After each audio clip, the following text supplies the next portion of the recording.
They once had total control, shouting orders, choosing who lived and who died. In their uniforms, the Ravensbrück Female Guards thought nothing could touch them. But when the war ended, so did their power. They faced charges for crimes so cruel that even battle-hardened men were shaken by the stories. The world came to watch as justice closed in. Trials, death sentences, and in the end, public executions that the crowds would never forget for the rest of their lives. In the spring of 1939, just months before the outbreak of the Second World War, Nazi Germany built a new concentration camp in the quiet lakeside town of Ravensbrück, about 90 kilometers north of Berlin. The location was chosen carefully, away from big cities, but close enough to transport prisoners easily by train. Unlike other concentration camps such as Dachau and Buchenwald, this one had a very specific purpose. It was designed for women. It was the only major Nazi concentration camp built entirely for that reason. The camp's first prisoners arrived in May 1939. At the start, there were only a few hundred women. Most were political prisoners, German women who had spoken out against Adolf Hitler's regime or had been accused of opposing it. Many were communists, socialists, or members of religious groups that the Nazis wanted silenced. But as the war expanded across Europe, Ravensbrück filled at a staggering pace. Women were brought from occupied Poland, Czechoslovakia, France, the Netherlands, and later from countries as far away as Norway and Yugoslavia. By 1942, transports arrived almost daily. By the time the war ended, more than 130,000 women from over 40 countries had passed through its gates. The reasons for imprisonment were often shockingly small. Some were Jewish women targeted simply for their identity. Roma women were taken because of Nazi racial laws. Many were members of resistance movements in occupied countries, caught smuggling messages, hiding fugitives, or sabotaging German equipment. Others had done nothing more than refuse to work for the Nazis, or had been arrested in random street sweeps. Entire families were sometimes broken apart, with mothers sent to Ravensbrück and their children taken elsewhere. Running a camp of this size and brutality required staff. Male SS officers held the top command positions, but they could not control thousands of female prisoners alone. For daily operations, the SS began using women as guards. At first, there were only a handful, then dozens, then hundreds. By the mid-war years, women made up a significant part of the camp's power structure. Recruitment was straightforward and often disturbingly casual. Some women answered printed job advertisements in newspapers. Others heard about the positions through neighbors or family members already in the SS. They didn't need military training or a strong education.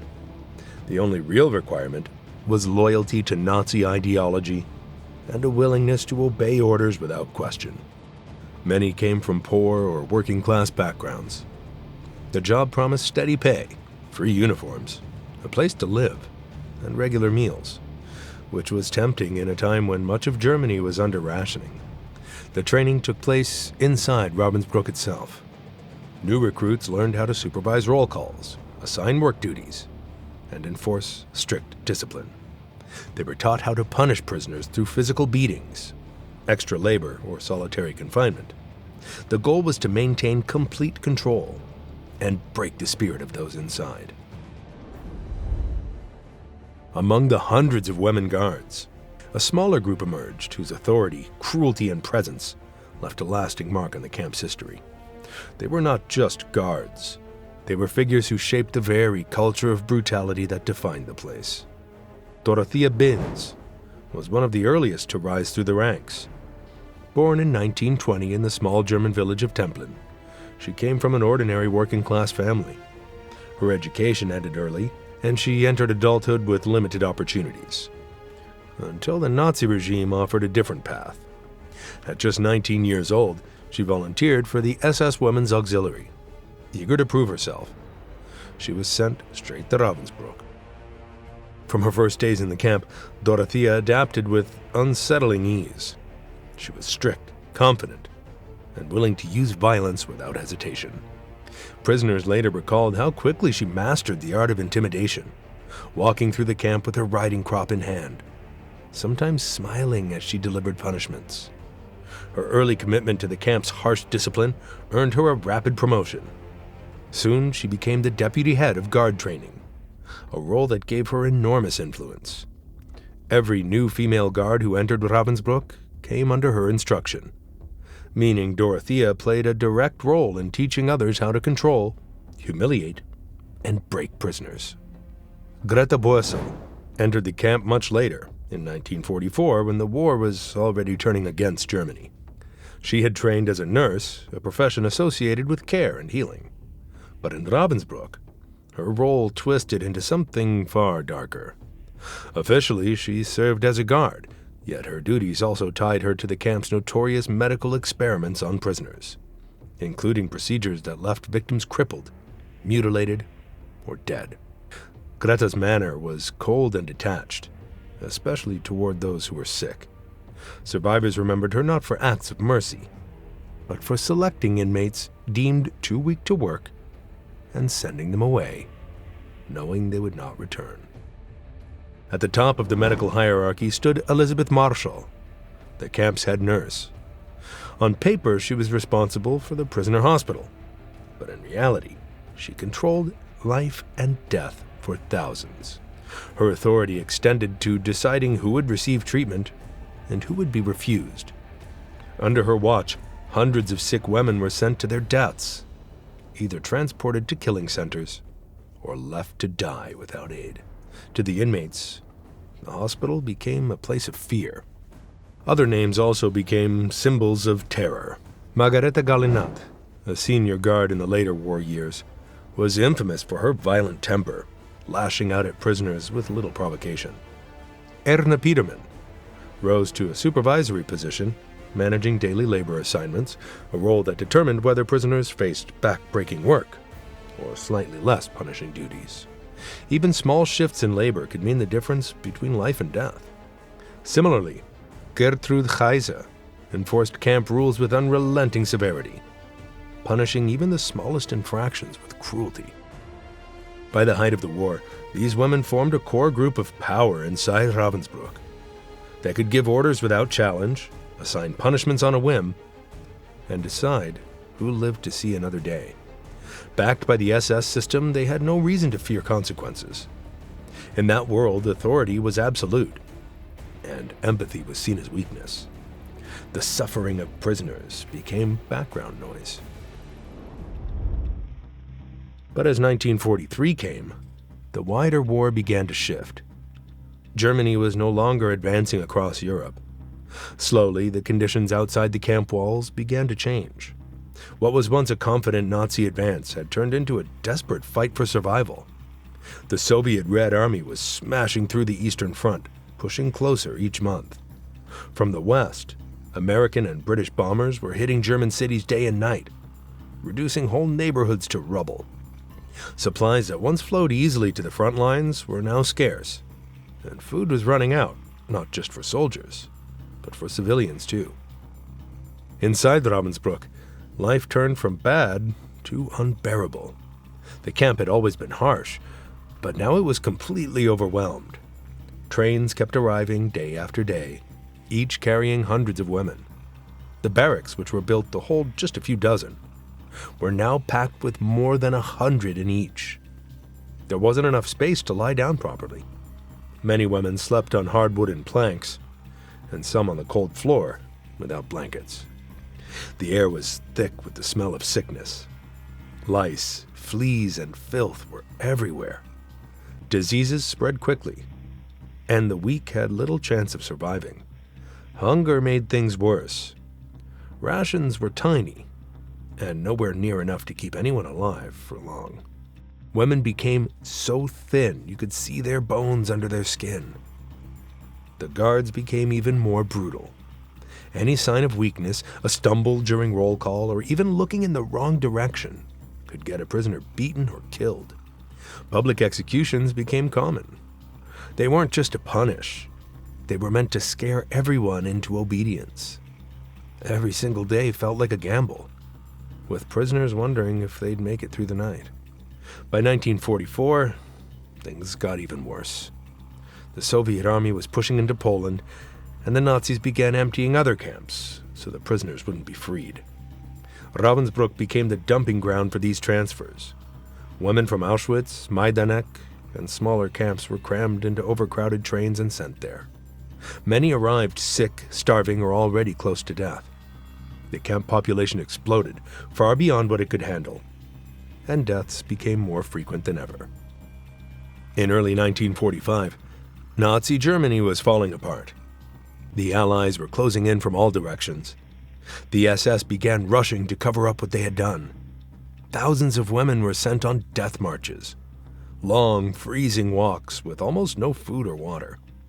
If someone collapsed, they were shot on the spot, their bodies left by the roadside or in the snow. By late April 1945, the war was nearly over. The front lines were just outside the camp. On April 30th, Soviet soldiers finally reached Ravensbrück. What they found was horrific. Out of the tens of thousands of women who had been sent there, only about 3,500 were still alive. Most were too weak to even stand. The surviving guards were captured immediately, while others had already run away, hoping to escape justice. But the Allies were already looking for them. They wanted the guards found and put on trial. Survivors became the most valuable source of information. Many could remember faces, accents, scars, or even the way a guard walked. These details all recorded carefully, creating lists of names and descriptions. The British, Soviet, and Polish authorities knew that many SS guards had tried to disappear into the chaos, so they pooled their information, including photos, interrogation notes, camp rosters, and witness statements.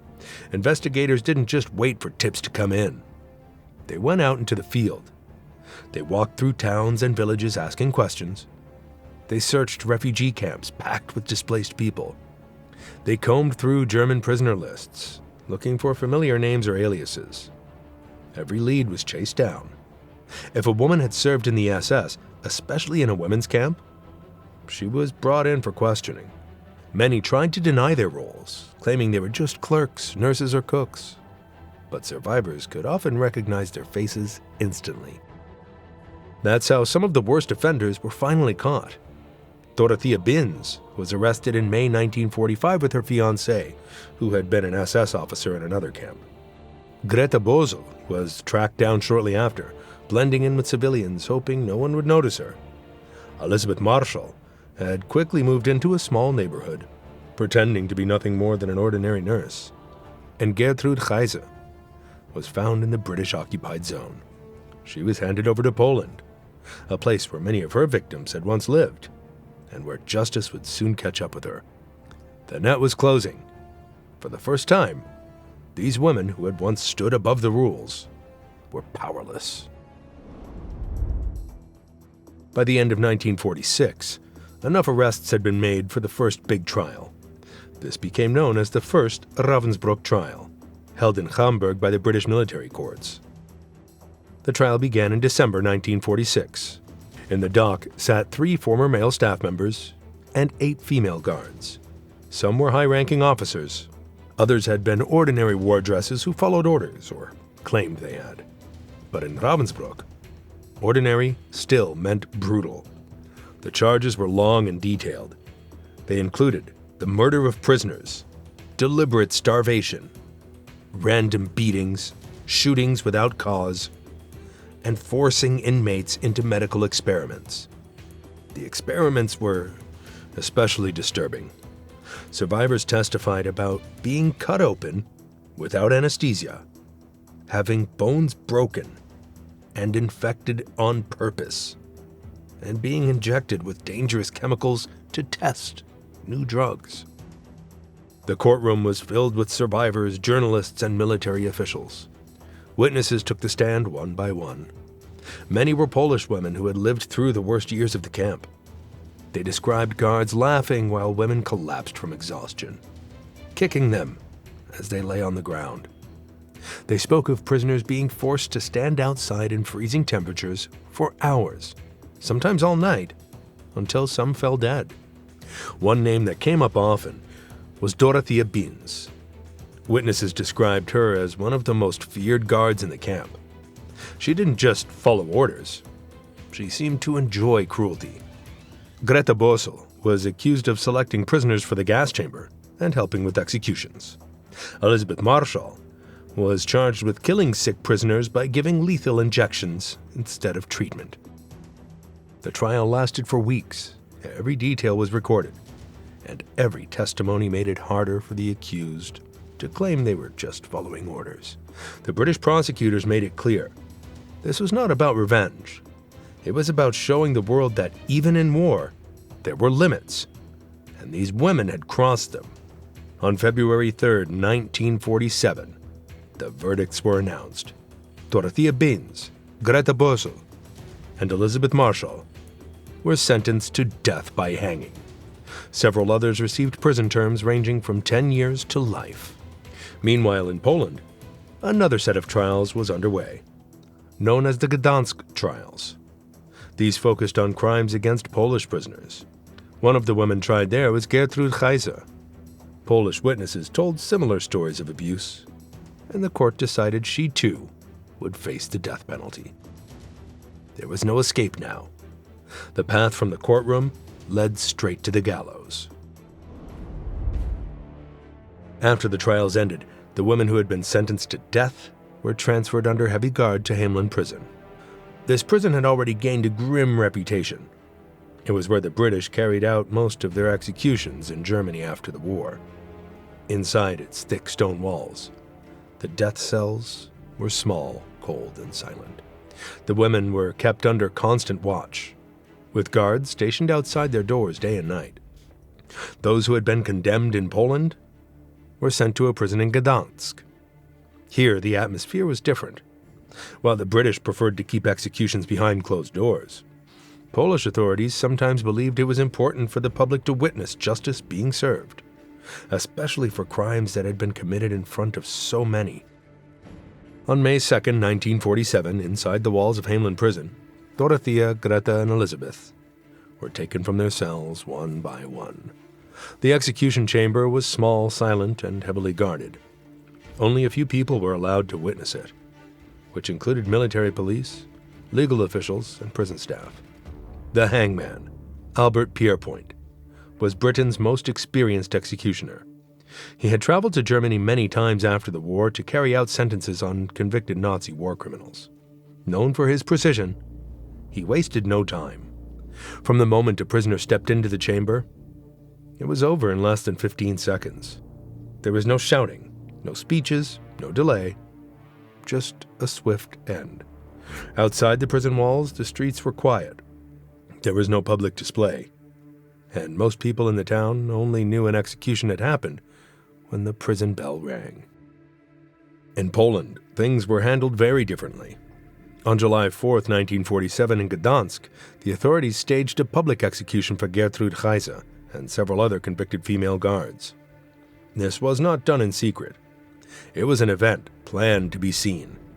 Thousands of people gathered in the square, spilling into side streets and climbing onto rooftops to watch. Some in the crowd were survivors from Ravensbrück and Stutthof, who had come to witness justice with their own eyes. Others were family members of victims, carrying photographs or small mementos. The atmosphere was charged with emotion and a need for closure. Police formed barriers to hold the crowd back as the condemned were brought forward under heavy guard. There was no mistaking the hostility in the air. The gallows stood in the open, surrounded by soldiers, with the eyes of an entire city fixed on the scene. Windows overlooking the square were packed with people leaning out to sea, and children sat on their parents' shoulders for a better view. When the moment came, it was swift, but the image stayed burned into the minds of those who were there. These moments were not just about punishment. They were statements. They told the world that what happened at Ravensbrück would not be forgotten, and even those who hid behind orders would be held responsible. By the time the executions ended, more than 20 Ravensbrück female guards had been executed in different countries between 1947 and 1948. Dozens more were sentenced to long prison terms. But justice could never bring back the lives lost. At Ravensbrück, tens of thousands of women had died from starvation, disease, medical experiments, or outright execution. They were mothers, daughters, sisters, ordinary people caught in extraordinary cruelty. The camp is now a memorial. Visitors walk through the remaining barracks and execution sites, reading the names of those who never left.